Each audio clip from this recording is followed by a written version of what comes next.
Sirajganj RAB ১২ এর অভিযানে ১৬০ বোতল ফেনসিডিল সহ ২ জনকে গ্রেফতার করা হয়েছে। ৪ জুলাই বৃহস্পতিবার ভোর ৩:৩০টায় র্যাব ১২ সদর কোম্পানির একটি চৌকস আভিযানিক দল তাদের গ্রেফতার করে।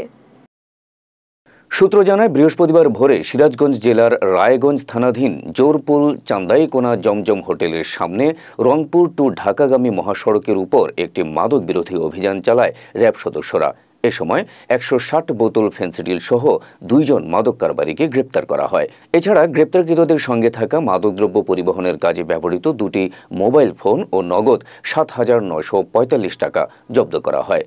গ্রেপ্তারকৃত আসামিরা হলেন নারায়ণগঞ্জ জেলার বন্দর থানার চিরইপাড়া গ্রামের মৃত আশিকুর আলীর ছেলে মোহাম্মদ আসাদ আলী এবং বগুড়া জেলার আদমদিঘি থানার কুণ্ডক গ্রামের মৃত দ্বিজেন্দ্রনাথ তলা পাত্রের ছেলে চরণ তলা পাত্র।